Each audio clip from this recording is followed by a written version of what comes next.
ನಮಸ್ಕಾರ ಆತ್ಮೀಯ ವೀಕ್ಷಕರೇ. ಆಸ್ತಿ ಹಕ್ಕುಗಳನ್ನು ಪಡೆಯುವ ವಿಧಾನಗಳ ಕುರಿತಾಗಿ ಇವತ್ತು ಒಂದಿಷ್ಟು ಅಧ್ಯಯನ ಮಾಡೋಣ. ಅಂದರೆ ಟ್ರಾನ್ಸ್ಫರ್ ಆಫ್ ಪ್ರಾಪರ್ಟಿ ಆ್ಯಕ್ಟ್ ಕೆಳಗೆ ಬರುವಂಥ ವಿಷಯಗಳು ಮತ್ತು ಇನ್ನು ಇತರ ವಿಷಯಗಳ ಕುರಿತಾಗಿ ಒಂದಿಷ್ಟು ಕಾನೂನಿನ ಅಂಶಗಳನ್ನು ಹಂಚಿಕೊಳ್ಳಲು ಬಯಸ್ತೀನಿ. ಈಗಾಗಲೇ ನಾವು ಆಸ್ತಿ ಮತ್ತು ಹಕ್ಕುಗಳ ಕುರಿತಾಗಿ ಮತ್ತು ಅವುಗಳ ಇತಿಹಾಸದ ಕುರಿತಾಗಿ ನೋಡಿಕೊಂಡು ಬಂದಿದ್ದೇವೆ. ಈಗ ನೇರವಾಗಿ ಆಸ್ತಿಗಳನ್ನು ಪಡೆಯುವ ವಿಧಾನಗಳನ್ನು, ಅಂದರೆ ಆಸ್ತಿಯ ಹಕ್ಕುಗಳನ್ನು ಯಾವ ಥರ ಒಬ್ಬ ವ್ಯಕ್ತಿ ಪಡಿತಾನೆ ಅನ್ನೋದನ್ನು ಕಾನೂನಿನ ದೃಷ್ಟಿಯಲ್ಲಿ ಇರುವಂಥ ಮಾರ್ಗಗಳನ್ನು ನಾವು ಗುರುತಿಸೋಣ. ನಾವು ವಿಶೇಷವಾಗಿ ಟ್ರಾನ್ಸ್ಫರ್ ಆಫ್ ಪ್ರಾಪರ್ಟಿ ಆ್ಯಕ್ಟ್ ಕೆಳಗೆ ನೋಡಿದಾಗ ಮತ್ತು ಬೇರೆ ಎಲ್ಲ ವಿಡಿಯೋಗಳಲ್ಲಿ ಸಹಿತ ಈ ಮುಖ್ಯ ಅಂಶಗಳನ್ನು ತೋರಿಸ್ತಾರೆ. ಅಂದರೆ ಒಂದು ಆಸ್ತಿ ಒಬ್ಬರಿಂದ ಇನ್ನೊಬ್ಬರಿಗೆ ಬರಬೇಕಾದ್ರೆ ಅಲ್ಲಿ ಯಾವ ರೀತಿ ಸಾಧ್ಯತೆ ಇದೆ ಅಂದರೆ, ಒಂದು ಮಾರಾಟ ಮೂಲಕ, ಅಂದರೆ ಸೇಲ್ ಅಂತ ಹೇಳ್ತೀವಿ. ಅಂದರೆ ಸೀಲ್ಡ್ ಮಾಡಿಕೊಂಡಾಗ ಆ ಸೀಲ್ಡ್ ಮೂಲಕ, ಖರೀದಿ ಪತ್ರದ ಮೂಲಕ ಆಸ್ತಿ ವರ್ಗಾವಣೆ ಆಗ್ತದೆ. ಅಂದರೆ ಈ ಕನ್ನಡದಲ್ಲಿ ಮಾರಾಟ ಅಂತ ಹೇಳ್ತೀವಿ, ಇಂಗ್ಲೀಷ್ನೊಳಗೆ ಸೇಲ್ ಅಂತ ಹೇಳ್ತೀವಿ, ಹಿಂದಿಯಲ್ಲಿ ಖರೀದಿ ಅಂತ ಹೇಳ್ತೀವಿ. ಖರೀದಿ ಅಂತಂದರೆ ಕೊಂಡ್ಕೊಳ್ಳೋದಾಗುತ್ತದೆ.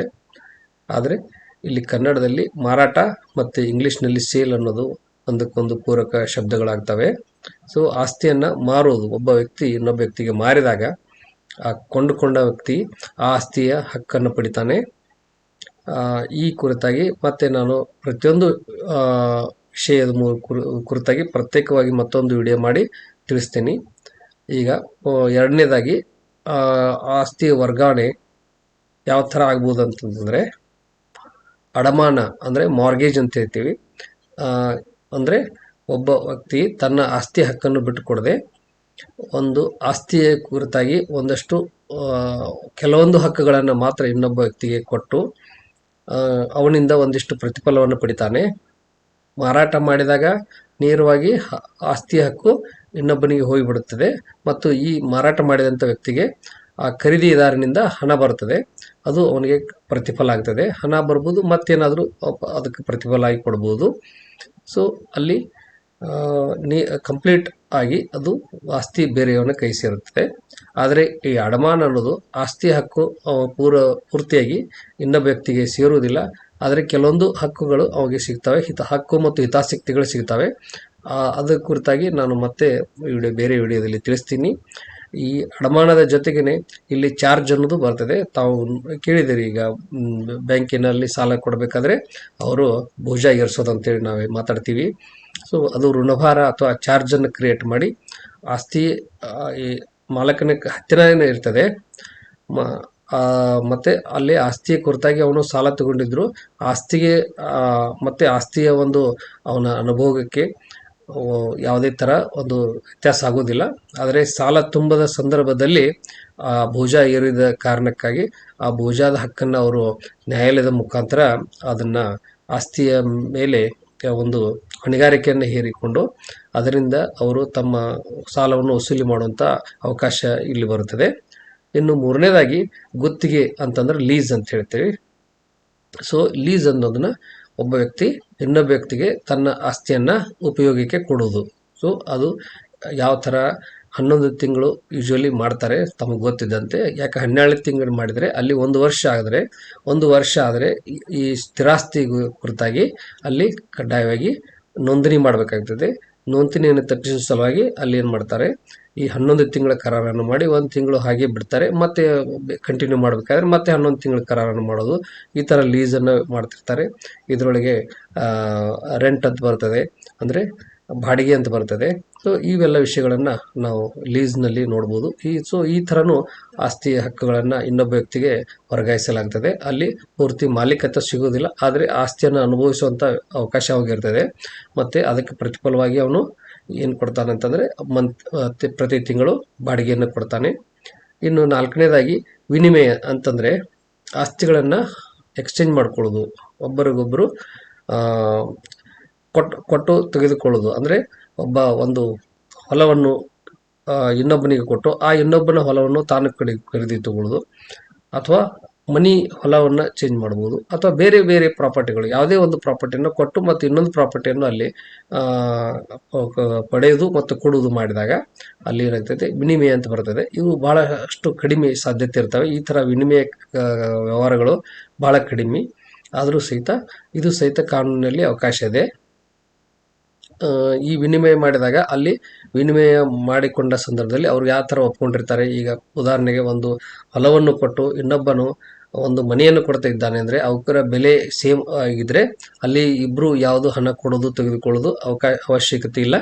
ಆದರೆ ಅಕಸ್ಮಾತ್ ಅವರ ಬೆಲೆ ವ್ಯತ್ಯಾಸ ಇದ್ದರೆ ಅಲ್ಲಿ ಹೆಚ್ಚಿನ ಬೆಲೆ ಯಾವುದಿರ್ತದೆ ಅದನ್ನು ಅವನು ಕೊಂಡ್ಕೊಳ್ಳುವ ತಗೊಳ್ತಾ ಇರುವಂಥ ವ್ಯಕ್ತಿ ಆ ಬೆಲೆಯನ್ನು ಕೊಡಬೇಕಾಗ್ತದೆ. ಸೊ ಈ ಎಕ್ಸ್ಚೇಂಜ್ ಒಳಗೆ ಇವೆಲ್ಲ ಅಂಶಗಳು ಬರ್ತವೆ. ಇನ್ನು 5ನೇದಾಗಿ ಈ ಕಾಯ್ದೆ ಒಳಗೆ ಬರುವಂಥದ್ದು ಏನು ಟ್ರಾನ್ಸ್ಫರ್ ಆಫ್ ಪ್ರಾಪರ್ಟಿ ಆ್ಯಕ್ಟ್ ಕೆಳಗೆ ಬರುವಂಥದ್ದು ದಾನ ಅಂತ ಬರ್ತದೆ. ದಾನ ಅನ್ನೋದು ಗಿಫ್ಟ್ ಅಂತೇಳಿ, ಅಂದರೆ ಗಿಫ್ಟ್ ಅನ್ನೋದು ಯಾವುದೇ ಒಂದು ಪ್ರತಿಫಲ ಇಲ್ಲದೆ ಒಬ್ಬ ವ್ಯಕ್ತಿ ಇನ್ನೊಬ್ಬ ವ್ಯಕ್ತಿಗೆ ಅಲ್ಲಿ ವರ್ಗಾಯಿಸುವುದು, ಕೊಟ್ಟು ಬಿಡೋದು, ಆಸ್ತಿಯನ್ನು ಕೊಡುವುದು. ಸೊ ಇಲ್ಲಿ ಏನಾಗಿದೆ, ಇಲ್ಲಿ ಖರೀದಿಯೊಳಗೆ ಏನಾಗಿದೆ, ಅಲ್ಲಿ ಒಂದು ಪ್ರತಿಫಲ ತೆಗೆದುಕೊಂಡು ಕೊಡ್ತಾರೆ. ಅಂದರೆ ಅಲ್ಲಿ ದುಡ್ಡು ಕೊಡ್ಬೋದು ಅಥವಾ ಮತ್ತೇನಾದರೂ ಒಂದು ಬೆಲೆಯುಳ್ಳ ವಸ್ತುವನ್ನು ಕೊಟ್ಟು ಆಸ್ತಿಯನ್ನು ಮಾರಾಟ ಮಾಡುವಂಥದ್ದು. ಆದರೆ ಇಲ್ಲಿ ದಾನ ಅನ್ನೋದು ಹೆಸರಿಗೆ ತಕ್ಕಂತೆ ಅಲ್ಲಿ ದಾನ ಆಗಿರ್ತದೆ ಅಂದಮೇಲೆ ಅಲ್ಲಿ ಯಾವುದೇ ಒಂದು ನಿರೀಕ್ಷೆ ಇಟ್ಕೊಳ್ಳುವಂಥ ಸಾಧ್ಯತೆ ಇರುವುದಿಲ್ಲ. ಸೊ ದಾನ ಆದರೆ ಇಲ್ಲಿ ಕುಟುಂಬದ ಸದಸ್ಯರಿಗೆ ದಾನ ಮಾಡಿದಾಗ ಏನಾಗ್ತದೆ, ಅಲ್ಲಿ ಒಂದು ಸ್ಟ್ಯಾಂಪ್ ಡ್ಯೂಟಿ, ಅದು ಕನಿಷ್ಠ ಸ್ಟ್ಯಾಂಪ್ ಡ್ಯೂಟಿಯನ್ನು ಕೊಡಬೇಕಾಗ್ತದೆ. ಆದರೆ ಹೊರಗಿನ ವ್ಯಕ್ತಿಗೆ ದಾನ ಮಾಡಿದರೆ ಅಲ್ಲಿ ಅದು ಖರೀದಿಯ ರೀತಿಯಲ್ಲಿ ಅದನ್ನು ಒಂದು ಪರಿಗಣನೆ ತೆಗೆದುಕೊಂಡು ಅದಕ್ಕೆ ತುಂಬಬೇಕಾದಂಥ ಸ್ಟ್ಯಾಂಪ್ ಡ್ಯೂಟಿಯನ್ನು ತುಂಬಬೇಕಾಗ್ತದೆ. ಸೊ ಇದಿಷ್ಟು ದಾನದ ವಿಷಯದಲ್ಲಿ ಬರುವಂಥ ಮುಖ್ಯ ಅಂಶಗಳು. ಇನ್ನು ಇವು 5 ಅಂಶಗಳು ಪ್ರಮುಖ ಅಂಶಗಳು ಈ ಟ್ರಾನ್ಸ್ಫರ್ ಆಫ್ ಪ್ರಾಪರ್ಟಿ ಆ್ಯಕ್ಟ್ನೊಳಗೆ ಬರುವಂಥದ್ದು ತಾವು ಗಮನಿಸಬಹುದು. ಆದರೆ ಈ ಅಂಶಗಳನ್ನು ಹೊರತುಪಡಿಸಿ ಇನ್ನೂ ಹಲವಾರು ರೀತಿಯಲ್ಲಿ ಆಸ್ತಿಗಳ ಹಕ್ಕುಗಳನ್ನು ಪಡೆಯುವಂಥ ಸಾಧ್ಯತೆಗಳಿರ್ತವೆ. ಅವುಗಳ ಕುರಿತಾಗಿ ನಾವು ಹೇಳಬೇಕಂತಂದರೆ ಮುಂದೆ ಹೊರತು ಈ ಉತ್ತರಾಧಿಕಾರ ಕಾನೂನುಗಳು ಅಂತಂದರೆ ಸಕ್ಸೆಷನ್ ಲಾಸ್ ಅಂತ ಹೇಳ್ತೀವಿ. ಅಂದರೆ ಈ ಹಿಂದೂ ಸಕ್ಸೆಷನ್ ಆ್ಯಕ್ಟ್, ಮೊಹಮ್ಮಡನ್ ಲಾಸ್ ಮತ್ತು ಇಂಡಿಯನ್ ಸಕ್ಸೆಷನ್ ಆ್ಯಕ್ಟ್. ಸೊ ಈ ಕಾಯ್ದೆಗಳ ಅಡಿಯಲ್ಲಿ ಒಬ್ಬ ವ್ಯಕ್ತಿಯ ಆಸ್ತಿ ಅವನು ಸತ್ತ ನಂತರ ಅವನ ವಾರಸುದಾರರಿಗೆ ಯಾವ ಥರ ಅದು ಆಸ್ತಿ ಬರ್ತಿದೆ ಅನ್ನೋದನ್ನು ಕಂಡುಕೊಂಡಾಗ ಇಲ್ಲಿ ಸಹಿತ ಈ ಉತ್ತರಾಧಿಕಾರ ಕಾಯ್ದೆ ಮತ್ತು ಉತ್ತರ ಜೀವಿತರ ಒಂದು ಕಾನೂನಿನ ಅಂಶದಲ್ಲಿ ನಾವು ಪರಿಗಣಿಸಬೇಕಾಗ್ತದೆ. ಇವುಗಳ ಕುರಿತಾಗಿ ನಾನು ಪ್ರತ್ಯೇಕವಾಗಿ ಪ್ರತಿಯೊಂದು ಹಿಂದೂ ಸಕ್ಸೆಷನ್ ಆ್ಯಕ್ಟು, ಮೊಹಮ್ಮಡನ್ ಲಾಸು ಮತ್ತು ಭಾರತೀಯ ವಾರಸಾ ಕಾಯ್ದೆ, ಈ ಕಾಯ್ದೆಗಳ ಅಡಿಯಲ್ಲಿ ಇವುಗಳನ್ನು ವಿವರವಾಗಿ ಕೊಡ್ತೀನಿ. ಸೊ ಈಗ ಇದರ ಅರ್ಥ ಏನಾಯ್ತು ಅಂತಂದರೆ, ಇವು ಒಬ್ಬ ವ್ಯಕ್ತಿ ತೀರ್ಕೊಂಡ ನಂತರ ಅವನ ಆಸ್ತಿಗಳು ಮತ್ತೊಬ್ಬರಿಗೆ ಯಾವ ಥರ ವರ್ಗಾಯಿಸ್ತವೆ, ಸೊ ಅಲ್ಲಿ ಸಹಿತ ವರ್ಗಾವಣೆ ಆಗ್ತದೆ. ಆಸ್ತಿ ಹಕ್ಕುಗಳು ಇತರರಿಗೆ ಅಲ್ಲಿ ವರ್ಗಾವಣೆ ಆಗ್ತವೆ ಅನ್ನೋದು ನಾವು ಕಾಣ್ಕೊಳ್ಬೋದು. ಮತ್ತು ಇದೇ ಥರ ಈ ಮುಂದುವರೆದು ಆಸ್ತಿ ವಿಭಜನೆ, ಅಂದರೆ 7ನೇದಾಗಿ ಆಸ್ತಿ ವಿಭಜನೆಯ ಮೂಲಕ ಅಲ್ಲಿ ಸಹಿತ ಆಸ್ತಿಗಳು ಅದನ್ನು ಪಾಲು ಅಂತವೆ, ವಾಟನೆ ಅಂತವೆ. ಸೊ ಈ ವಿಭಜನೆ ಕಾಯ್ದೆ ಪಾರ್ಟಿಷನ್ ಆ್ಯಕ್ಟ್ ಅಂತದೆ. ಸೊ ಈ ಕಾಯ್ದೆಯೊಳಗೆ ಒಂದು ಕುಟುಂಬದ ಸದಸ್ಯರು ಒಂದು ಆಸ್ತಿಯನ್ನು ವಿಭಜನೆ ಮಾಡಿಕೊಂಡಾಗ ಅವರಿಗೂ ಹಕ್ಕುಗಳು ಸಿಗ್ತವೆ. ಹಾಗಂತ ಅವರಿಗೆ ಮೂಲತಃ ಹಕ್ಕು ಇದ್ದಿಲ್ಲ ಅಂತ ಅನ್ನಕ್ಕೆ ಬರೋದಿಲ್ಲ. ವಿಶೇಷವಾಗಿ ಹಿಂದೂ ಕುಟುಂಬದಲ್ಲಿ, ಜಂಟಿ ಕುಟುಂಬದಲ್ಲಿ ಪ್ರತಿಯೊಬ್ಬ ಸದಸ್ಯನಿಗೂ ಪ್ರತಿಯೊಂದು ಇಂಚಿನಲ್ಲಿ ಅಲ್ಲಿ ಹಕ್ಕು ಇರ್ತದೆ. ಆದರೆ ವಿಭಜನೆ ಆಗುವ ಮೂಲಕ ಯಾವುದು ನಿರ್ದಿಷ್ಟವಾದ ಹಕ್ಕು, ಯಾವ ವ್ಯಕ್ತಿಗೆ ಯಾವ ನಿರ್ದಿಷ್ಟವಾದಂಥ ಆಸ್ತಿ ಸಿಗ್ತದೆ ಅನ್ನೋದನ್ನು ಅಲ್ಲಿ ಗುರುತು ಮಾಡಲಾಗ್ತದೆ. ಸೊ ಆ ಒಂದು ನಿರ್ದಿಷ್ಟಪಡಿಸಿದಂಥ ಆಸ್ತಿಯನ್ನು ಪಡೆದ ಮೇಲೆ ಉಳಿದ ಆಸ್ತಿಗಳಿಗೆ ಅವನಿಗೆ ಹಕ್ಕು ಹೋಗಿಬಿಡ್ತದೆ. ಸೊ ಇದು ಒಂದು ಕುಟುಂಬ ವಿಭಜನೆ ಕಾಯ್ದೆ ಒಂದು ವ್ಯವಸ್ಥೆಯಲ್ಲಿ ಬರುವಂಥದ್ದು. ಸೊ ವಿಭಜನೆ ಮೂಲಕ ಅಂದರೆ ಪಾಲು ಅಂದರೆ ವಾಟನಿ ಅಂತೇಳಿ ಏನು ಮಾಡ್ತೀವಿ, ಅದರ ಮೂಲಕನೂ ಸಹಿತ ಆಸ್ತಿಗಳ ಹಕ್ಕುಗಳು ವರ್ಗಾವಣೆ ಆಗ್ತಾವೆ ಅನ್ನೋದನ್ನು ನಾವು ಗಮನಿಸಬಹುದು. ಸೊ ಎಲ್ಲರಿಗೂ ಜಂಟಿಯಾಗಿರುವಂಥ ಹಕ್ಕುಗಳು ವಿಭಜನೆಯಾಗಿ ಪ್ರತ್ಯೇಕವಾಗಿ ಹೋಗ್ತವೆ. ಸೊ ಇನ್ನು ಅದೇ ರೀತಿ ಫ್ಯಾಮಿಲಿ ಸೆಟಲ್ಮೆಂಟ್ ಅಂತಂತೇವೆ ಅಥವಾ ಇತ್ಯರ್ಥ ಅಂತ ಹೇಳ್ತೀವಿ.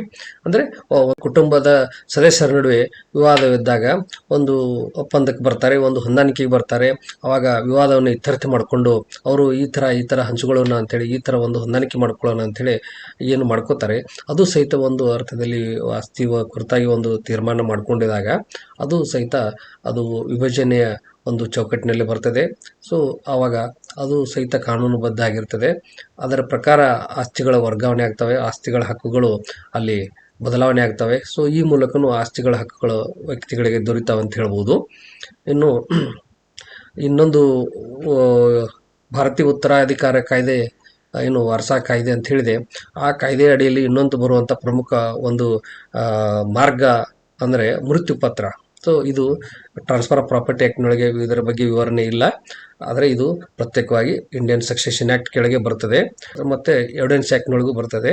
ಸೊ ಈ ಮೃತ್ಯು ಪತ್ರ ಇದು ಒಬ್ಬ ವ್ಯಕ್ತಿ ತನ್ನ ಜೀವಿತಾವಧಿಯಲ್ಲಿ ಬರೆದಂಥ ಒಂದು ಕಾಗದ ಪತ್ರ. ಅದು ತನ್ನ ಮರಣಾನಂತರ ಜಾರಿಗೆ ಬರುವಂಥ ವ್ಯವಸ್ಥೆಯನ್ನು ಮಾಡಿಕೊಂಡಂಥ ಒಂದು ವಿಧಾನ. ಈ ಮೂಲಕ ವ್ಯಕ್ತಿ ತನ್ನ ನಂತರ ತನ್ನ ಆಸ್ತಿ ಅಥವಾ ತನ್ನ ಇರುವಂಥ ಹಿತಾಸಕ್ತಿ ಅದು ಯಾರಿಗೆ ಹೋಗಬೇಕು, ಅದನ್ನು ಯಾರು ಅನುಭವಿಸಬೇಕು ಅನ್ನೋದನ್ನು ಬರಿತಾನೆ. ಸೊ ಆ ಪತ್ರದ ಮೂಲಕ ಸಹಿತ ಅಲ್ಲಿ ಮೃತ್ಯು ಪತ್ರದಲ್ಲಿ ಬರೆದಿರುವಂಥ ಒಬ್ಬ ಫಲಾನುಭವಿಗೆ ಆ ಆಸ್ತಿ ಹೋಗ್ತದೆ. ಸೊ ಈ ಮೂಲಕನೂ ಸಹಿತ ಆಸ್ತಿ ವರ್ಗಾವಣೆ ಆಗ್ತದೆ. ಇದು 8ನೇ ವಿಧಾನ. ಇನ್ನು ಈ ಕಾಲಮಿತಿ ಕಾಯ್ದೆ ಅನ್ವಯ 2 ರೀತಿಯಲ್ಲಿ ಆಸ್ತಿಗಳ ಹಕ್ಕುಗಳು ಸಿಗ್ತಾವ ಅಂತ ಹೇಳ್ಬೋದು. ಅದು ಒಂದನೇದಾಗಿ ಪ್ರತಿಕೂಲ ಸ್ವಾಧೀನ ಅಂದರೆ ಅಡ್ವರ್ಸ್ ಪೊಸಿಷನ್ ಅಂತ ಹೇಳ್ತೀವಿ. ಅಂದರೆ ಒಬ್ಬ ವ್ಯಕ್ತಿ ಮಾಲಕನ ಅಲ್ಲದೇ ಇದ್ರೂ ಸಹಿತ ಇನ್ನೊಬ್ಬನ ಆಸ್ತಿಯನ್ನು ಆ ವ್ಯಕ್ತಿಗೆ ಗೊತ್ತಿರುವಂತೆಯೇ ಆ ಆಸ್ತಿ ಮಾಲೀಕನ ಯಾವುದೇ ತಕರಾರು ಇಲ್ಲದೇನೆ ಸತತ 12 ವರ್ಷ ಅದಕ್ಕಿಂತ ಹೆಚ್ಚು ವರ್ಷ ಅವನು ಅದನ್ನು ಉಪಯೋಗ ಮಾಡ್ತಾ ಬಂದ ಅಂತಂದ ಸಂದರ್ಭದಲ್ಲಿ ಅವನಿಗೆ ಈ ಉಪಯೋಗ ಮಾಡುತ್ತಿರುವಂಥ ವ್ಯಕ್ತಿಗೆ ಒಂದು ಪ್ರತಿಕೂಲ ಸ್ವಾಧೀನದ ಹಕ್ಕು ಸಿಗ್ತದೆ, ಅಡ್ವರ್ಸ್ ಪೊಸಿಷನ್ ರೈಟ್ಸ್ ಸಿಗ್ತವೆ. ಸೊ ಅದು ರಕ್ಷಣೆಯನ್ನು ತಾವು ಮಾಡ್ಕೊಳ್ಬಹುದು. ಸೊ ಆದರೆ ಇಲ್ಲಿ ನಾನು 12 ವರ್ಷ ಆ ವ್ಯಕ್ತಿಯ ಆಸ್ತಿಯನ್ನು ಅನುಭವಿಸಿದ್ದೇನೆ, ಅದಕ್ಕೆ ನನಗೆ ಮಾಲೀಕತ್ವ ಹಕ್ಕು ಕೊಡಿ ಅಂತೇಳಿ ನ್ಯಾಯಾಲಯಕ್ಕೆ ಹೋಗಕ್ಕೆ ಸಾಧ್ಯ ಇಲ್ಲ ಅವನು. ಮತ್ತು ಅವನಿಗೆ ಯಾವ ಥರ ಹಕ್ಕು ಬರ್ಬೋದು ಅಂತ ನಾವು ತಾವು ಕೇಳಿದರೆ, ಅಲ್ಲಿ ನಿಜವಾದ ಮಾಲೀಕ ಏನು ಬಿಟ್ಟು ಕೊಟ್ಟಿರ್ತಾನೆ ಇನ್ನೊಬ್ಬ ವ್ಯಕ್ತಿಗೆ ಅನುಭವಿಸೋಕ್ಕೆ, ಆದರೆ ಯಾವುದೇ ಬಾಡಿಗೆ ಇಲ್ಲ, ಯಾವುದೇ ಕರಾರಿಲ್ಲ, ಯಾವುದೇ ಒಪ್ಪಂದ ಇಲ್ಲ, ಯಾವುದೇ ಪ್ರತಿಫಲವಿಲ್ಲದೆ ಕೊಟ್ಟಿರ್ತಾನೆ. ಸೊ ಪುಕ್ಕಟೆಯಾಗಿ ಉಪಯೋಗ ಮಾಡೋಕ್ಕೆ ಕೊಟ್ಟಿರ್ತಾನೆ. ಅಂಥ ಸಂದರ್ಭದಲ್ಲಿ ಅವನು 12 ವರ್ಷ ನಂತರ ನನ್ನ ಆಸ್ತಿ ನನಗೆ ಕೊಡಬೇಕು ಅಥವಾ ನನ್ನ ಇದು ಆಸ್ತಿಗೆ ನಾನೇ ಮಾಲೀಕ ಅಂತೇಳಿ ಏನಾದರೂ ನ್ಯಾಯಾಲಯಕ್ಕೆ ದಾವೆ ಹೂಡಿದರೆ, ಅಂಥ ಸಂದರ್ಭದಲ್ಲಿ ಈ ಆಸ್ತಿಯನ್ನು ಅನುಭವಿಸ್ತಿರುವಂಥ ವ್ಯಕ್ತಿ ಅಲ್ಲಿ ಅಡ್ವರ್ಸ್ ಪೊಸಿಷನ್ ಅನ್ನೋದನ್ನು ಒಂದು ಶೀಲ್ಡ್ ಆಗಿ ಉಪಯೋಗಿಸಬಹುದು. ಅಂದರೆ ಅಲ್ಲಿ ತನ್ನ ಒಂದು ಪ್ರತಿವಾದವಾಗಿ ಮಂಡಿಸಬಹುದು, ತನ್ನ ಒಂದು ರಕ್ಷಣಾತ್ಮಕ ಒಂದು ಪ್ರತಿವಾದವನ್ನು ಮಂಡಿಸುವುದು. ಏನಂತೇಳಿ, ನಾನು ಈ ಆಸ್ತಿಯನ್ನು 12 ವರ್ಷಕ್ಕಿಂತ ಜಾಸ್ತಿ ಇದನ್ನು ಅನುಭವಿಸಿದ್ದೀನಿ, ಇದಕ್ಕೆ ಅವನು ಯಾವುದೇ ತಕರಾರು ಮಾಡಿಲ್ಲ, ಹೀಗಾಗಿ ನನಗೆ ಪ್ರತಿಕೂಲ ಸ್ವಾಧೀನದ ಹಕ್ಕು ಬಂದಿದೆ, ಹೀಗಾಗಿ ಅದಕ್ಕೆ ನಾನೇ ಮಾಲೀಕ ಅನ್ನೋ ರೀತಿಯಲ್ಲಿ ಅವನು ವಾದ ಮಂಡಿಸಬಹುದು. ಸೊ ಇಲ್ಲಿ ಪ್ರತಿವಾದಿ ಆಗಿ ಮಾತ್ರ ಅವನು ಹಕ್ಕು ಮಂಡಿಸೋಕೆ ಹೋಗಬಹುದು ಹೊರತಾಗಿ ಈ 12 ವರ್ಷ ನಾನು ಅನುಭವಿಸಿದ್ದೀನಿ, ಅದಕ್ಕಿಂತ ಹೆಚ್ಚು ವರ್ಷ ನಾನು ಅದನ್ನು ಉಪಯೋಗ ಮಾಡಿದ್ದೀನಿ, ಅದಕ್ಕಾಗಿ ನಾನೇ ಮಾಲೀಕ ಅಂತೇಳಿ ದಾವೆ ಹೂಡೋಕ್ಕೆ ಅವನಿಗೆ ಅವಕಾಶ ಇಲ್ಲ. ಸೊ ಒಟ್ಟಾರೆಯಾಗಿ ಇಲ್ಲಿ ಪ್ರತಿಕೂಲ ಸ್ವಾಧೀನ ಅನ್ನುವ ಒಂದು ವಿಧಾನದ ಮೂಲಕವೂ ಸಹಿತ ವ್ಯಕ್ತಿಗೆ ಆಸ್ತಿ ಹಕ್ಕು ಬರುವಂಥ ಸಾಧ್ಯತೆ ಇದೆ. ಇದೇ ರೀತಿಯಲ್ಲಿ ಅನುಭೋಗದ ಹಕ್ಕು ಅಂತಂತಂದರೆ ಈಸ್ಮೆಂಟ್ರಿ ರೈಟ್ಸ್ ಅಂತವೆ. ಇಲ್ಲಿ ಆಸ್ತಿಯ ಕುರಿತಾಗಿ ಹಕ್ಕು ಇರುವುದಿಲ್ಲ. ಆಸ್ತಿಗೆ ಒಂದು ತನ್ನದೇ ಆದ ಆಸ್ತಿಗೆ ಹೋಗಬೇಕಾದ್ರೆ ಅಥವಾ ಬೇರೆ ಒಂದು ಸ್ಥಳಕ್ಕೆ ಹೋಗಬೇಕಾದ್ರೆ ಅಲ್ಲಿ ಭಾಳಷ್ಟು ದಿವಸಗಳಿಂದ ಅಲ್ಲಿ ಒಂದು ಉದಾಹರಣೆ ಹೇಳಬೇಕಂತಂದರೆ, ಒಂದು ಮಾರ್ಗ ಮಾಡ್ಕೊಂಡಿದ್ರೆ ಇನ್ನೊಬ್ಬರ ಹೊಲದಲ್ಲಿ, ಇನ್ನೊಬ್ಬರ ಹಿತ್ತಲದಲ್ಲಿ, ಈ ಥರ ಇನ್ನೊಬ್ಬರ ಒಂದು ಆಸ್ತಿಯಲ್ಲಿ ಅಲ್ಲಿ ದಾಟಿ ಹೋಗಿ ಅಲ್ಲಿ ಬಹಳ ದಿವಸಗಳವರೆಗೆ ಅದನ್ನು ಉಪಯೋಗ ಮಾಡ್ಕೊತ ಬಂದರೆ ಅನುಭೋಗದ ಹಕ್ಕು ಅಲ್ಲಿ ದೊರೀತದೆ. ಸೊ ಅದನ್ನು ಭಾಳ ವರ್ಷಗಳ ನಂತರ ಆ ವ್ಯಕ್ತಿ ಅದನ್ನು ನಿರಾಕರಿಸೋಕ್ಕೆ ಸಾಧ್ಯ ಇಲ್ಲ. ಉದಾಹರಣೆಗೆ ಒಂದು ಕೃಷಿ ಜಮೀನಿಗೆ ಹೋಗಬೇಕಾದ್ರೆ ಅಲ್ಲಿ ರಸ್ತೆ ಇರುವುದಿಲ್ಲ, ಸರ್ಕಾರಿ ನಕ್ಷೆಯಲ್ಲಿ ಆ ರಸ್ತೆ ಇಲ್ಲ, ಆದರೂ ಸಹಿತ ಅಲ್ಲಿ ಆ ಒಂದು ಬೇರೆಯವರ ಹೊಲದಲ್ಲಿ ದಾಟಿನೇ ಆ ವ್ಯಕ್ತಿ ಆ ಹೊಲಕ್ಕೆ ಹೋಗ್ಬೇಕಾಗಿರ್ತದೆ, ತನ್ನ ಹೊಲಕ್ಕೆ ಹೋಗ್ಬೇಕಾಗಿರ್ತದೆ. ಸೊ ಅಂಥ ಸಂದರ್ಭದಲ್ಲಿ ಆ ಒಂದು ಬಹಳ ವರ್ಷಗಳಿಂದ ಆ ಒಂದು ಅದೇ ರಸ್ತೆಯನ್ನು ಅವನು ಉಪಯೋಗ ಮಾಡ್ಕೊಂಡಿದ್ರೆ, ಆ ರೀತಿಯಲ್ಲಿ ಒಂದು ರಸ್ತೆನೇ ಆಗಿಬಿಟ್ಟಿದ್ರೆ ಅಥವಾ ಒಂದು ಕಾಲುದಾರಿನೇ ಇರ್ಬೋದು. ಸೊ ಅಂಥ ಸಂದರ್ಭದಲ್ಲಿ ಆ ಒಂದು ನಿರ್ದಿಷ್ಟಪಡಿಸಿದ ಪ್ರದೇಶ ಏನಿದೆ, ಆ ಒಂದು ಅನುಭೋಗದ ಪ್ರದೇಶ, ಅದು ಈಸ್ಮೆಂಟ್ರಿ ರೈಟ್ಸ್ನೊಳಗೆ ಅನುಭೋಗದ ಒಂದು ಹಕ್ಕನ್ನು ಅದು ಪಡಿತದೆ. ಸೊ ಇಂಥ ಸಂದರ್ಭದಲ್ಲಿ ಆ ವ್ಯಕ್ತಿ ಒಂದು ಏನು ಅನುಭೋಗದ ಒಂದು ಹಕ್ಕು ಇದೆ ಅದನ್ನು ಕಸಿದುಕೊಳ್ಳಕ್ಕೆ ಬರುವುದಿಲ್ಲ. ಇಲ್ಲ, ಇದು ನಮ್ಮ ಆಸ್ತಿ ಇದೆ, ಇಲ್ಲಿ ಯಾವುದೋ ರೆಕಾರ್ಡ್ ಇಲ್ಲ, ಇದು ರಸ್ತೆ ಇಲ್ಲ, ಮತ್ತು ಇವನು ನಮ್ಮ ಹೊಲದಲ್ಲಿ ಹಾದು ಹೋಗ್ತಾ ಇದ್ದಾನೆ, ಅದಕ್ಕೆ ನಾವು ತಕರಾರು ಮಾಡ್ಬೋದು ಅಂತೇಳಿ ಅನ್ನೋದನ್ನ ಹೇಳಕ್ ಸಾಧ್ಯ ಇಲ್ಲ. ಯಾಕಂತಂದ್ರೆ ಆ ವ್ಯಕ್ತಿಗೆ ಅದು ಬಹಳ ವರ್ಷಗಳಿಂದ ಅದನ್ನ ಆ ರೀತಿ ಅವನು ಉಪಯೋಗ ಮಾಡ್ಕೊಂಡು ಬಂದಿದ್ದಾನೆ. ಸೊ ಹೀಗಾಗಿ ಮತ್ತೆ ಬೇರೆ ದಾರಿ ಇಲ್ಲ ಅವನಿಗೆ. ಅಂತ ಸಂದರ್ಭದಲ್ಲಿ ಈ ಅನುಭೋಗದ ಹಕ್ಕನ್ನ ಅವನು ಹೊಂದುವಂತ ಅವಕಾಶ ಕಾನೂನಿನಲ್ಲಿ ಇದೆ. ಸೊ ಈ ರೀತಿಯೂ ಸಹಿತ ಆಸ್ತಿ ಒಂದು ವರ್ಗಾವಣೆ ಆಗ್ತದೆ ಅಂತ ಹೇಳ್ಬೋದು. ಇನ್ನು ಬೇರೆ ರೀತಿಯಲ್ಲಿ ಅಂದ್ರೆ ಭಾರತೀಯ ಕರಾರು ಕಾಯ್ದೆ ಅಡಿಯಲ್ಲಿ ಸಹಿತ ಕೆಲವೊಂದು ರೀತಿಯಲ್ಲಿ ಆಸ್ತಿಯ ಹಕ್ಕುಗಳು ಪರೋಕ್ಷವಾಗಿ ವ್ಯಕ್ತಿಗೆ ಸಿಗ್ತಾವೆ ಅಂತ ಹೇಳ್ಬೋದು. ಅದರಲ್ಲಿ ಒಂದು ಪರಿಹಾರ ಅಥವಾ ಇಂಡೆಮ್ನಿಟಿ ಅಂತ ಹೇಳ್ತೀವಿ. ಒಬ್ಬ ವ್ಯಕ್ತಿ ಏನಾದರೂ ತನ್ನಿಂದ ತೊಂದರೆ ಆದರೆ, ನಷ್ಟವಾದರೆ ಅದನ್ನು ನಾನು ನಷ್ಟ ಭರ್ತಿ ಮಾಡಿ ಕೊಡ್ತೇನೆ ಅಂತೇಳಿ ಬರೆದು ಕೊಡೋದು ಇಂಡೆಮ್ನಿಟಿ ಅಂತ ಹೇಳ್ತೀವಿ. ನಷ್ಟ ಪರಿಹಾರವನ್ನು ಕೊಡ್ತೀನಿ ಅಂತ ಹೇಳೋದು. ಇದನ್ನ ತಾವು ಸಾಕಷ್ಟು ಈ ವಿಶೇಷವಾಗಿ ಪೊಲೀಸ್ ಸ್ಟೇಷನ್ ಒಳಗೆ ಇಂಡೆಮ್ನಿಟಿ ಬಾಂಡ್ ಬರ್ಕೊಡೋದನ್ನ ತಾವು ನೋಡಿದ್ದೀರಿ. ಯಾವುದೇ ಒಂದು ಆಕ್ಸಿಡೆಂಟ್ ಆದಾಗ ಆ ಗಾಡಿಯನ್ನು ಆ ವೆಹಿಕಲ್ ಅನ್ನು ವಾಪಸ್ ಪಡಿಬೇಕಾದ್ರೆ ಪೊಲೀಸ್ ಸ್ಟೇಷನ್ ಇಂದ, ಪೊಲೀಸ್ ಕಬ್ಜೆಯಿಂದ ಅಲ್ಲೇ ಇಂಡೆಮ್ನಿಟಿ ಬಾಂಡ್ ಬರ್ಕೊಡ್ತಾರೆ. ಅಂದ್ರೆ ನಾ ಏನಾದರೂ ಒಂದು ತಪ್ಪು ಮಾಡಿದರೆ ಅಥವಾ ಒಂದು ವೆಹಿಕಲ್ಗೆ ಅದಕ್ಕೆ ಹಾನಿ ಮಾಡಿದರೆ ಅಥವಾ ಬೇರೆ ರೀತಿಯಲ್ಲಿ ನಾನು ಒಂದು ನಿಬಂಧನೆಗಳ ಕಾನೂನು ವಿರುದ್ಧವಾಗಿ ಹೋದರೆ ಅಲ್ಲಿ ಆಗುವಂಥ ನಷ್ಟಕ್ಕೆ ನಾನು ಪರಿಹಾರ ಕೊಡ್ತೀನಿ, ನಾನು ನಷ್ಟ ಭರ್ತಿ ಮಾಡಿ ಕೊಡ್ತೀನಿ ಅಂತೇಳಿ ಒಪ್ಕೊಳ್ಳೋದು, ಆ ಥರ ಬರ್ಕೊಡೋದು. ಸೊ ಈ ಥರ ಮಾಡೋದ್ರಿಂದಲೂ ಸಹಿತ ಅಲ್ಲಿ ಕೆಲವೊಂದು ಹಕ್ಕುಗಳು, ಇಂಡಮ್ನಿಟಿ ಬಾಂಡನ್ನು ಬರೆಸ್ಕೊಂಡ ವ್ಯಕ್ತಿಗೆ ಅಲ್ಲಿ ಹಕ್ಕುಗಳು ಸಿಗ್ತವೆ. ಅದೇ ರೀತಿ ಗ್ಯಾರಂಟಿ ಅಂದರೆ ಇದನ್ನ ತಾವು ಸಾಕಷ್ಟು ನೋಡಿದ್ದೀರಿ. ಇಲ್ಲಿ ಒಂದು ಬ್ಯಾಂಕಿನವರು ಸಾಲ ಕೊಡಬೇಕಾದ್ರೆ ಶ್ಯೂರಿಟಿಯನ್ನ ಜಾಮೀನ್ದಾರನ್ನ ತಗೊಂಡು ಮಾಡ್ತಾರೆ. ಇವನು ನ್ಯಾಯಾಲಯದಲ್ಲಿ ಬೇಲ್ ಕೊಡಬೇಕಾದ್ರೆ ಒಂದು ಶ್ಯೂರಿಟಿಯನ್ನು ತಗೋತಾರೆ. ಸೊ ಇಲ್ಲಿ ಖಾತ್ರಿ ಅಥವಾ ಗ್ಯಾರಂಟಿ ಅಂತ ಹೇಳಿದಾಗ ಒಬ್ಬ ವ್ಯಕ್ತಿ ಇನ್ನೊಬ್ಬನ ಒಂದು ಕೆಲಸವನ್ನ ಮಾಡೋದು, ಅದರ ಬಗ್ಗೆ ಒಂದು ಭರವಸೆಯನ್ನೇ ಕೊಡ್ತಾನೆ. ಆ ಭರವಸೆ ಪತ್ರದ ಆಧಾರದ ಮೇಲೆ ಅವರು ಒಂದು ವ್ಯವಹಾರವನ್ನು ಮಾಡ್ಕೊಳ್ತಾರೆ. ಸೊ ಇಂಥ ಸಂದರ್ಭದಲ್ಲಿ ಯಾವ ವ್ಯಕ್ತಿ ಆ ಕಾರ್ಯವನ್ನು ಮಾಡಬೇಕಾಗಿದೆ. ಉದಾಹರಣೆಗೆ ಒಬ್ಬ ವ್ಯಕ್ತಿ ಸಾಲ ತೆಗೆದುಕೊಂಡಿದ್ರೆ ಆ ಸಾಲ ತುಂಬದೇ ಇದ್ರೆ ನಾನು ಗ್ಯಾರಂಟಿ ಅಂತ ಹೇಳಿ ಶ್ಯೂರಿಟಿ ಬರ್ಕೊಟ್ಟಿರ್ತಾನೆ. ಸೊ ಅಂತ ಸಂದರ್ಭದಲ್ಲಿ ಅಕಸ್ಮಾತ್ ಆ ಸಾಲಗಾರ ಸಾಲ ತುಂಬದೆ ಹೋದರೆ ಬ್ಯಾಂಕಿಗೆ ಖಾತ್ರಿ ಬರೆದು ಕೊಟ್ಟಂತ ವ್ಯಕ್ತಿ ಮೇಲೆ ಕ್ರಮ ತೆಗೆದುಕೊಳ್ಬಹುದು. ಅವನು ಸಹಿತ ಅಲ್ಲಿ ಹೊಣೆಗಾರನಾಗ್ತಾನೆ. ಅವನು ಗ್ಯಾರಂಟರ್ ಏನಿದ್ದಾನೆ, ಅವನು ಬರೆದು ಕೊಟ್ಟಂತ ಆಸ್ತಿ ಏನಿದ್ರೆ ಆಸ್ತಿ ಮೇಲೆ ಸಹಿತ ಅವರು ಕ್ರಮ ತೆಗೆದುಕೊಳ್ಬಹುದು. ಈ ಮೂಲಕನೂ ಸಹಿತ ಆಸ್ತಿ ಹಕ್ಕುಗಳ ಮೇಲೆ ಪರಿಣಾಮ ಆಗ್ತದೆ. ಈ ಮೂಲಕನೂ ಆಸ್ತಿ ಹಕ್ಕುಗಳು ಅಲ್ಲಿ ವರ್ಗಾವಣೆ ಆಗುವ ಸಾಧ್ಯತೆ ಇರ್ತದೆ.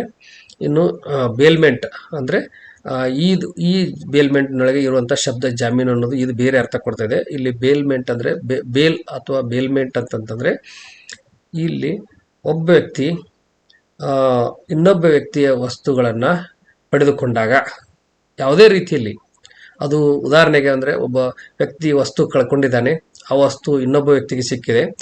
ಆ ಸಂದರ್ಭದಲ್ಲಿ ಬೇಲ್ಮೆಂಟ್ ಒಂದು ಹೊಣೆಗಾರಿಕೆಯಲ್ಲಿ ಬರ್ತದೆ. ಸೊ ಆ ವ್ಯಕ್ತಿ ಆ ವಸ್ತುವನ್ನ ಯಾವ ರೀತಿ ನೋಡ್ಕೋಬೇಕು, ಅದನ್ನ ಮತ್ತೆ ಯಾವ ರೀತಿ ಅವ್ರು ನಿಜವಾದ ಮಾಲೀಕನಿಗೆ ಹೊಳ್ಳಿ ಕೊಡಬೇಕು ಅನ್ನೋದರ ಬಗ್ಗೆ ಇಲ್ಲೆಲ್ಲ ಈ ವಿಷಯಗಳ ಕುರಿತಾಗಿ ಇಲ್ಲಿ ಕಾನೂನಿನ ಒಂದು ವಿಚಾರ ವ್ಯಕ್ತಪಡಿಸ್ತಾರೆ. ಸೊ ಈ ಮೂಲಕನೂ ಸಹಿತ ಆಸ್ತಿ ಹಕ್ಕುಗಳು ಅಲ್ಲಿ ಒಂದು ಪರಿಣಾಮ ಉಂಟಾಗ್ತವೆ. ಮತ್ತೆ ಪ್ರತಿನಿಧಿ ಏಜೆನ್ಸಿ ಅಂದ್ರೆ ಕಾಂಟ್ರಾಕ್ಟ್ ಆಫ್ ಏಜೆನ್ಸಿ ಕೆಳಗೆ ಒಬ್ಬ ವ್ಯಕ್ತಿ ತಾನು ಮಾಡಬೇಕಾದ ಕೆಲಸವನ್ನು ತಾನು ಮಾಡದೆ ಅದನ್ನ ತನ್ನ ಇನ್ನೊಬ್ಬ ವ್ಯಕ್ತಿಗೆ ಒಂದು ಪ್ರತಿನಿಧಿಯನ್ನ ನೇಮಿಸಿ ಅವನಿಗೆ ಆ ಕೆಲಸವನ್ನು ಮಾಡಲು ಒಪ್ಪಿಸಿದಾಗ, ಅಂತ ಸಂದರ್ಭದಲ್ಲಿ ಆ ಪ್ರತಿನಿಧಿ ಮಾಡುವಂತ ಕೆಲಸ ಕಾರ್ಯಗಳು ಈ ಪ್ರತಿನಿಧಿಯನ್ನ ನೇಮಿಸಿದಂತ ವ್ಯಕ್ತಿ ಏನಿರ್ತಾನೆ ಅವನಿಗೆ ಮತ್ತೆ ಈ ಏಜೆಂಟ್ ಅನ್ನೋ ವ್ಯಕ್ತಿಯ ಹೊಣೆಗಾರಿಕೆಗಳು ಏನು, ಇವೆಲ್ಲ ಅಂಶಗಳನ್ನ ಈ ಪ್ರತಿನಿಧಿ ವ್ಯವಸ್ಥೆಯೊಳಗೆ ನಾವು ಕಾಣಬಹುದು. ಇದರ ಮೂಲಕ ಅಂದ್ರೆ ಆ ವ್ಯಕ್ತಿ ಮಾಡುವಂತ ಕೆಲಸ ಕಾರ್ಯಗಳಿಂದ ಯಾವ ರೀತಿ ಒಂದು ಪ್ರಿನ್ಸಿಪಾಲ್ ಅವನು ಹೊಣೆಗಾರ ಆಗ್ತಾನೆ, ಮತ್ತೆ ಅದರಿಂದ ಆಸ್ತಿಗಳ ಮೇಲೆ ಯಾವ ರೀತಿ ಪರಿಣಾಮ ಆಗ್ತದೆ ಅನ್ನೋದನ್ನ ನಾವು ಇಲ್ಲಿ ಗಮನಿಸಬಹುದು. ಮತ್ತೆ ಇದೇ ಆ ಕಾನೂನಿನ ಅಡಿಯಲ್ಲಿ ಪೌರ ಪಠಣೆ ಅಂತ ಬರ್ತದೆ. ಪೌರ ಪಠಣೆ ಎಂದು ಎಲ್ಲರಿಗೂ ಗೊತ್ತಿದ್ದಂತ ಶಬ್ದ. ಸೊ ಈ ಪೌರ ಪಠಣೆಯನ್ನು ಬರೆದು ಕೊಟ್ಟಾಗ ಪೌರ ಪಠಣೆಗೆ ಯಾವ ರೀತಿಯ ಅಲ್ಲಿ ಒಂದು ಹಕ್ಕುಗಳು ಹೊಣೆಗಾರಿಕೆಗಳನ್ನು ಕೊಟ್ಟಿರ್ತಾನೆ ಒಬ್ಬ ಮಾಲೀಕ, ಆ ಹಕ್ಕು ಹೊಣೆಗಾರಿಕೆಗಳನ್ನ ಅನುಭವಿಸುವಂತ ಒಂದು ಅವಕಾಶ ಪೌರ ಪಠಣೆ ಹೋಲ್ಡರ್ಗೆ ಇರ್ತದೆ. ಆ ಪೌರ ಪಠಣೆ ಹೋಲ್ಡರ್ ಇದ್ದಾವೆ ಅದರ ಪ್ರಕಾರ ನಡ್ಕೊಳ್ಬೇಕಾಗ್ತದೆ. ಆಸ್ತಿಯನ್ನು ಮಾರುವಂತ ಹಕ್ಕು ಕೊಟ್ಟಿದ್ರೆ ಅಲ್ಲಿ ಮಾರುವಂತಹ ಅವಕಾಶ ಸಿಗ್ತದೆ. ಮತ್ತೆ ಕೇವಲ ಮಾರಾಟ ಮಾಡಿ ಆ ಹಣವನ್ನ ಮಾಲೀಕನಿಗೆ ಹೊಳೆ ಕೊಡ್ಬೇಕಂತಿದ್ರೆ ಅಲ್ಲಿ ಆ ರೀತಿನೇ ಮಾಡ್ಬೇಕಾಗ್ತದೆ. ತಾನೇ ಆ ಹಣವನ್ನು ಪಡೆಯುವಂತ ಅವಕಾಶ ಇದ್ರೆ ಆ ಒಂದು ಹಕ್ಕು ಕೊಟ್ಟಿದ್ರೆ ಅದನ್ನ ಆ ತರ ಅವನು ಅನುಭವಿಸಬಹುದು. ಮತ್ತೆ ಕೇವಲ ಆಸ್ತಿಯನ್ನ ನೋಡ್ಕೊಳ್ಳಿಕ್ಕೆ ಅಥವಾ ಕೋರ್ಟ್ ಒಂದು ಕೇಸನ್ನ ನೋಡ್ಕೊಳ್ಳಿಕ್ಕೆ ತನ್ನ ಪ್ರತಿನಿಧಿಯಾಗಿ ನೇಮಿಸಿದ್ರೆ ಅಂಥ ಸಂದರ್ಭದಲ್ಲಿ ಅವನು ಕೇಸನ್ನು ಮಾತ್ರ ನಡೆಸುವಂಥ ಅವಕಾಶ. ಸೊ ಈ ಥರ ಎಲ್ಲ ಅಂಶಗಳು ಇಲ್ಲಿ ಪ್ರತಿನಿಧಿ ಒಂದು ವ್ಯವಸ್ಥೆಯೊಳಗೆ ಬರ್ತವೆ. ಸೊ ಈ ಮೂಲಕನೂ ಸಹಿತ ಈ ಪೌರ ಪಠಣಿ ಹೋಳರಿಗೆ ಈ ಕೊಟ್ಟಂಥ ಒಂದು ಅಧಿಕಾರದ ಆಧಾರದ ಮೇಲಿಂದ ಪೌರ ಪಠಣಿ ಮಾಡುವಂಥ ಒಂದು ಕೆಲಸ ಕಾರ್ಯಗಳ ಆಧಾರದ ಮೇಲಿಂದ ಆ ಆಸ್ತಿಗಳ ಕುರಿತಾದ ಹಕ್ಕುಗಳು ಏನಿದೆ ಅವು ಒಂದು ಪ್ರಭಾವಿತವಾಗ್ತವೆ. ಇದನ್ನು ನಾವು ಒಂದು 14ನೇ ರೀತಿಯ ಒಂದು ಮಾರ್ಗ ಅಂತ ಹೇಳ್ಬೋದು ಆಸ್ತಿ ವರ್ಗಾವಣೆ ಕುರಿತಾಗಿ. ಇನ್ನು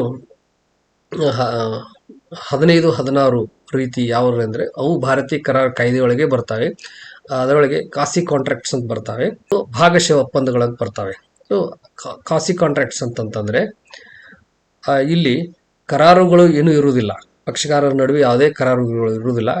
ಆದರೆ ಅವರು ನಡೆದುಕೊಂಡ ರೀತಿ ಅಥವಾ ಅವರು ಮಾಡಿದಂಥ ಕೆಲಸ ಕಾರ್ಯಗಳು ಯಾವ ರೀತಿ ಇದೆ ಅಂದರೆ ಅಲ್ಲಿ ಅಕಸ್ಮಾತ್ ಒಂದು ಕರಾರಿದ್ದರೆ ಯಾವ ಥರ ಅವ್ರದ್ದು ನಡುವೆ ಸಂಬಂಧ ಇರ್ತವೆ ಅದೇ ರೀತಿಯಲ್ಲಿ ಅವರ ಸಂಬಂಧಗಳು ಹಕ್ಕು ಬಾಧ್ಯತೆಗಳು ಇರ್ತವೆ.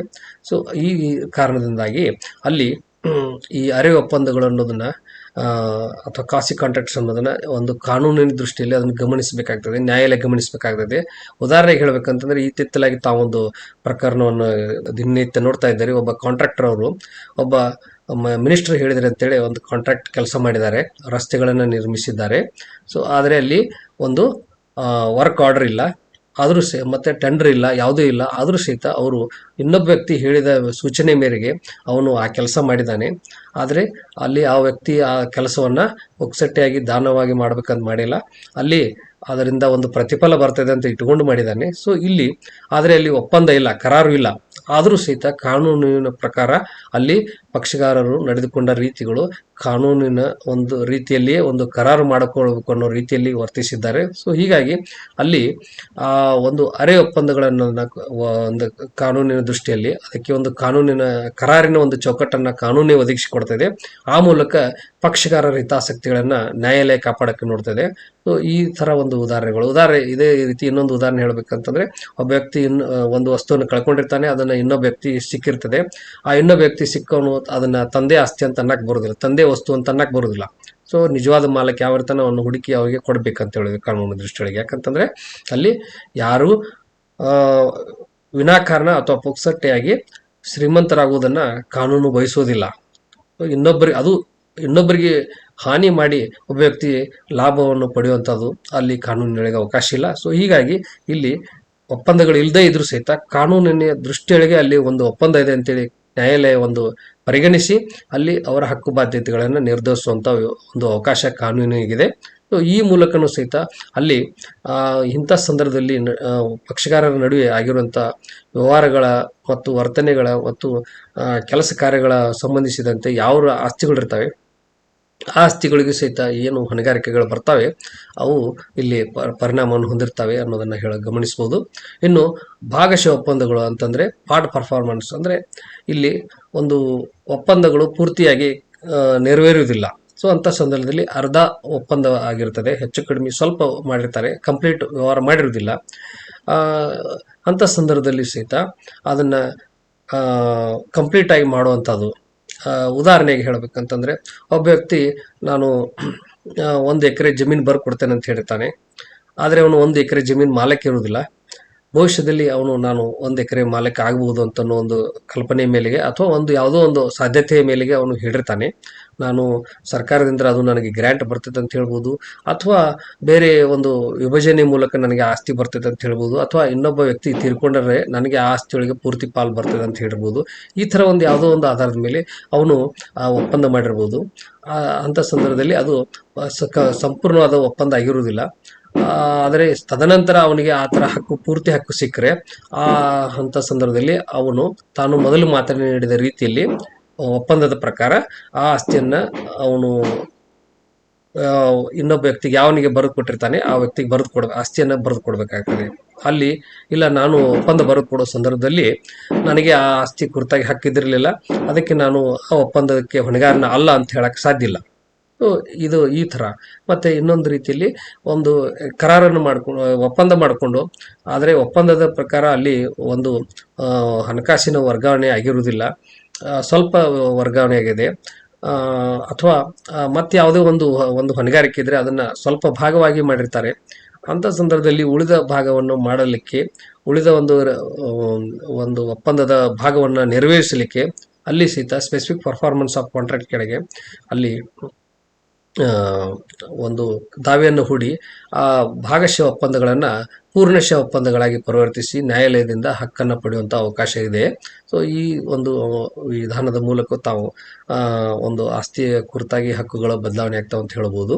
ಇನ್ನು ಇವೆಲ್ಲಗಳನ್ನು ಮೀರಿ ಒಂದು ಆಸ್ತಿಯ ಹರಾಜಾದಾಗೆ ಅಂದರೆ ಅದು ಬ್ಯಾಂಕಿನವರು ಹರಾಜು ಮಾಡ್ಬೋದು ಅಥವಾ ನ್ಯಾಯಾಲಯದವರು ಹರಾಜು ಮಾಡ್ತಾ ಇರ್ಬೋದು. ಬೇರೆ ಯಾವುದೇ ರೀತಿಯಲ್ಲಿ ಹರಾಜು ಆಗ್ತಾ ಇದ್ದಾರೆ ಅಲ್ಲಿ ಯಾರು ಅದನ್ನು ಹೈಯೆಸ್ಟ್ ಬೆಲೆಗೆ ಬಿಡ್ ಮಾಡ್ತಾರೆ ಆ ವ್ಯಕ್ತಿಗೆ ಆ ಹರಾಜಾದಂಥ ಆಸ್ತಿ ಒಂದು ಆಸ್ತಿ ಹಕ್ಕು ವರ್ಗಾವಣೆ ಆಗ್ತದೆ. ಸೊ ಇವು ಮೇಲಿನ ಎಲ್ಲ ರೀತಿಯ ವರ್ಗಾವಣೆಗಳಿಗಿಂತ ಭಿನ್ನವಾದದ್ದು. ಸೊ ಇಲ್ಲಿ ಸಹಿತ ಆಸ್ತಿ ಹಕ್ಕು ವರ್ಗಾವಣೆ ಆಗ್ತದೆ. ಸೊ ಇದು 17 ರೀತಿಯ ಒಂದು ವರ್ಗಾವಣೆ ರೀತಿ ಅಂತ ಹೇಳ್ಬೋದು. ಇನ್ನು 18ನೇದಾಗಿ ಸಂಘ ಸಂಸ್ಥೆಗಳ ಸ್ವತ್ತುಗಳು. ಸೊ ಉದಾಹರಣೆಗೆ ಒಂದು ಪಾರ್ಟ್ನರ್ಶಿಪ್ ಫರ್ಮ್ ಇರ್ಬೋದು, ಒಂದು ಕಂಪ್ನಿ ಇರ್ಬೋದು, ಒಂದು ಸೊಸೈಟಿ ಇರ್ಬೋದು. ಆ ಸಂಘ ಸಂಸ್ಥೆಗಳ ಒಂದು ಆಸ್ತಿಗಳನ್ನು ಹೊಂದಿರ್ತವೆ. ಆ ಆಸ್ತಿಗಳು ಸಂಘ ಸಂಸ್ಥೆಗಳು ಅಥವಾ ಒಂದು ಪಾರ್ಟ್ನರ್ಶಿಪ್ ಫರ್ಮ್ ಅಥವಾ ಕಂಪ್ನಿ ಇವು ನಿಂತು ಹೋದ ನಂತರ, ಅಂದರೆ ಪಾರ್ಟ್ನರ್ಶಿಪ್ ಫರ್ಮ್ ಡಿಸಾಲ್ವ್ ಆದರೆ, ಸೊಸೈಟಿ ಡಿಸಾಲ್ವ್ ಆದರೆ ಅಥವಾ ಕಂಪ್ನಿ ವೈಂಡಿಂಗ್ ಅಪ್ ಆದರೆ, ಸೊ ಈ ಸಂದರ್ಭದಲ್ಲಿ ಆ ಆಸ್ತಿಗಳು ಯಾರಿಗೆ ಹೋಗಬೇಕು ಅನ್ನೋದು ಬರ್ತದೆ. ಸೊ ಅಂಥ ಸಂದರ್ಭದಲ್ಲಿ ಅಲ್ಲಿ ಇರುವಂಥ ನಿಯಮಾವಳಿಗಳ ಅನುಸಾರವಾಗಿ ಅಲ್ಲಿ ಸಂಬಂಧಿತ ವ್ಯಕ್ತಿಗಳಿಗೆ ಆಸ್ತಿಗಳ ವರ್ಗಾವಣೆ ಆಗ್ತವೆ. ಸೊ ಇದು ಒಂದು ರೀತಿಯಲ್ಲಿ ಆಸ್ತಿಗಳ ಒಂದು ವರ್ಗಾವಣೆಯ ವಿಧಾನ ಅಂತ ಹೇಳ್ಬೋದು. ಮತ್ತು ಇದೇ ರೀತಿ ಹೊಸದಾಗಿ ಇತ್ತೀಚಿನ ಆಧುನಿಕ ದಿನಗಳಲ್ಲಿ ಅಭಿವೃದ್ಧಿ ಒಪ್ಪಂದಗಳು ಅಂತ ಬರ್ತವೆ. ಅಂದರೆ ಡೆವಲಪ್ಮೆಂಟ್ ಅಗ್ರಿಮೆಂಟ್ಸ್. ಅಂದರೆ ಒಂದು ಆಸ್ತಿಯ ಒಂದು ಜಗದ ಮಾಲೀಕ ಒಬ್ಬ ವ್ಯಕ್ತಿ ಇರ್ತಾನೆ, ಇನ್ನೊಬ್ಬ ಬಿಲ್ಡರ್ ಬರ್ತಾನೆ. ಅಲ್ಲಿ ಈ ಜಾಗದಲ್ಲಿ ನಾನು ಈ ಆಸ್ತಿ ಇಲ್ಲೊಂದು ದೊಡ್ಡ ಬಿಲ್ಡಿಂಗ್ ಕಟ್ಟಿಕೊಡ್ತೀನಿ, ಅದರಲ್ಲಿ ನಿನಗೊಂದಿಷ್ಟು ಪಾಲು ಕೊಡ್ತೀನಿ, ಅಥವಾ ನಿನಗೊಂದಷ್ಟು ಒಂದು ಫ್ಲ್ಯಾಟ್ ಕೊಡ್ತೀನಿ, 4 ಫ್ಲ್ಯಾಟ್ ಕೊಡ್ತೀನಿ, ಉಳಿದನ್ನು ನಾ ಮರ್ಕೋತೀನಿ ಅಂತೇಳಿ ಈ ಥರ ಒಂದು ಒಪ್ಪಂದಗಳು ಮಾಡಿದಾಗ, ಅಥವಾ ಒಬ್ಬ ವ್ಯಕ್ತಿ ಮನಿ ಕಟ್ಕೊಳ್ಳೋಕ್ಕೆ ಇನ್ನೊಬ್ಬ ಒಂದು ಕಾಂಟ್ರಾಕ್ಟರ್ ಜೊತೆಗೆ ಒಪ್ಪಂದ ಮಾಡಿಕೊಂಡು ಕಾಂಟ್ರಾಕ್ಟರ್ಗೆ ಇಂತಿಷ್ಟು ದುಡ್ಡು ಕೊಟ್ಟರೆ ಅವು ಮನಿ ಕಟ್ಕೊಡ್ಬೇಕು. ಸೊ ಈ ಥರ ಎಲ್ಲ ಅಭಿವೃದ್ಧಿ ಒಪ್ಪಂದಗಳು, ಡೆವಲಪ್ಮೆಂಟ್ ಅಗ್ರಿಮೆಂಟ್ಸನ್ನು ಮಾಡೋಂಥ ವ್ಯವಸ್ಥೆ ಇತ್ತೀಚಿನ ದಿನಗಳಿಗೆ ಬಂದಿದೆ. ಸೊ ಈ ಥರ ಕೊಟ್ಟಾಗ ಅಲ್ಲಿ ಆಸ್ತಿಯ ಒಂದು ಜಮೀನಿನ ಕಬ್ಜೆಯನ್ನು ಅವನು ಯಾವ ಡೆವಲಪರ್ ಜೋಡಿ ಒಪ್ಪಂದ ಮಾಡ್ಕೊಂಡಿರ್ತಾನೆ ಆ ಡೆವಲಪರ್ಗೆ ಅದನ್ನು ಒಪ್ಪಿಸ್ಕೊಡ್ಬೇಕಾಗ್ತದೆ. ಸೊ ಅಲ್ಲಿ ಸಹಿತ ಇಲ್ಲಿ ಆಸ್ತಿ ಹಕ್ಕುಗಳು ವರ್ಗಾವಣೆ ಆಗ್ತಾವೆ ಅಂತ ಹೇಳ್ಬೋದು. ಸೊ ಇದು ಒಂದು ಕರಾರಿನ ಒಂದು ರೀತಿಯ ಕರಾರನೇ, ಇದು ಒಂದು ರೀತಿಯ ಕರಾರನೇ. ಆದರೆ ಇಲ್ಲಿ ಖರೀದಿ ಇಲ್ಲ ಮತ್ತು ಬೇರೆ ರೀತಿಯ ಒಂದು ಸ್ವರೂಪದ ಒಪ್ಪಂದಗಳಿಲ್ಲ. ಆದರೆ ಇದು ಡೆವಲಪ್ಮೆಂಟ್ ಅಗ್ರಿಮೆಂಟ್ ಅಂತೇಳಿ ಇದು ಒಂದು ರೀತಿಯಲ್ಲಿ ಸಹಿತ ಆಸ್ತಿಗಳ ಹಕ್ಕುಗಳು ವರ್ಗಾವಣೆ ಆಗ್ತವೆ. ಸೊ ಇವೆಲ್ಲವನ್ನು ಮೀರಿ ನ್ಯಾಯಾಲಯಕ್ಕೆ ಹೋದಾಗ ಯಾವುದೇ ಒಂದು ರೀತಿಯ ವಿವಾದ ಇರ್ಬೋದು, ಆ ರೀತಿಯ ವಿವಾದದಲ್ಲಿ ನ್ಯಾಯಾಲಯ ತನಗೆ ತಿಳಿದ ರೀತಿಯಲ್ಲಿ ಒಂದು ತೀರ್ಪನ್ನು ಕೊಡಬಹುದು.